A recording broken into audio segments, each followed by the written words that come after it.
നക്ഷത്രങ്ങളെയും ഗ്രഹങ്ങളെയും അതിനെയൊക്കെ അടിസ്ഥാനപ്പെടുത്തി ജ്യോതിഷം വല്ലാതെ നിലകൊണ്ടിരുന്നൊരു കാലം.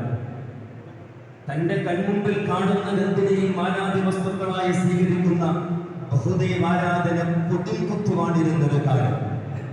ആ കാലഘട്ടത്തിന്റെ സർവ്വജീർണതകൾക്കെതിരും ഒറ്റയ്ക്കായി പോരാടി സയ്യിദുനാ ഖലീലുല്ലാഹി നബി ഇബ്രാഹിം അലൈഹിസ്സലാം. അവർക്കിടയിലാണ് ആ അന്ധകാരത്തിന്റെ സത്യനിഷേധത്തിന്റെ അങ്ങേയറ്റം ബഹുദൈവാരാധനകൾ നിലനിന്നിരുന്ന ആ ജനതയുടെ മുമ്പിലേക്കാണ് പരിശുദ്ധമായ ദീനിന്റെ പ്രോജ്വലമായ വിശുദ്ധമായ തൗഹീദിന്റെ ഏകദൈവ വിശ്വാസത്തിന്റെ അള്ളാഹുവിനെ സംബന്ധിച്ചുള്ള സന്ദേശം ആ ജനങ്ങളുടെ മുമ്പിലേക്ക് പകർന്നു നൽകുന്നത്. അവിടെയെല്ലാം നമുക്ക് കാണാൻ കഴിയുന്നത് ഇബ്രാഹിം നബി അലൈഹിസ്സലാത്തു വസ്സലാമിന്റെ വല്ലാത്ത ആത്മസമർപ്പണമാണ്.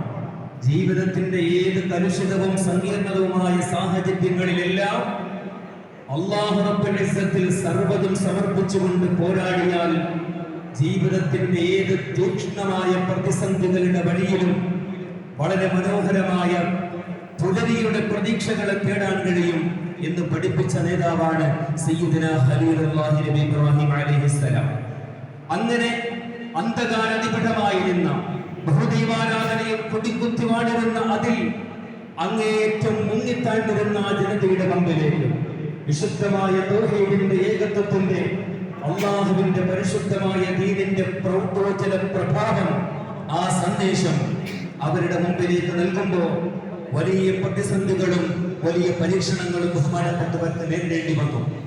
കാലഘട്ടത്തിൽ ലോകം ഭരിച്ചിരുന്ന അല്ലെങ്കിൽ ആ സമൂഹത്തിന്റെ അധീപനായി അറിയപ്പെടുന്ന നമ്രൂദ് എന്ന് പറയുന്ന രാജാവ്, ആ മനുഷ്യൻ ബഹുമാനപ്പെട്ട ഇബ്രാഹിം നബി അലൈഹിസ്സലാത്തു വസ്സലാമിന്റെ ആ പരിശുദ്ധമായ തൗഹീദിന്റെ പ്രബോധന പ്രചരണ ദൗത്യങ്ങളെ ഏത് വിധേനയും തടയിടാൻ അദ്ദേഹം തന്ത്രങ്ങൾ മെനയുകയാണ്.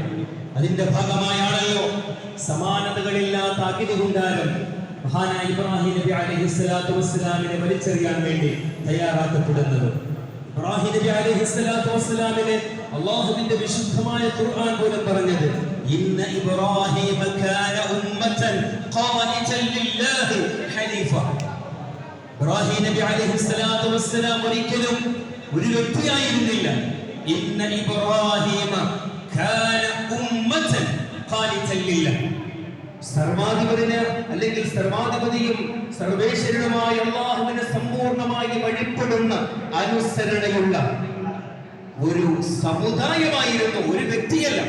ഒരു സമുദായത്തിന്, ഒരു സമൂഹത്തിന് എന്തെല്ലാം ചെയ്യാൻ കഴിയുമോ അത് മുഴുവനും തന്റെ ചെറിയ കാലഘട്ടത്തിലെ ജീവിതം കൊണ്ട് സമൂഹത്തിന് സമർപ്പിക്കാൻ കഴിയുന്ന നേതാവാണ് സയ്യിദുനാ ഖലീലുല്ലാഹി നബി ഇബ്രാഹിം അലൈഹിസ്സലാം. എന്ന് മാത്രമല്ല, അവിടുത്തെ ഏറ്റവും വലിയ പ്രത്യേകതയായി വിശുദ്ധമായ ഖുർആൻ പരിചയപ്പെടുത്തുന്നത് ഹനീഫൻ,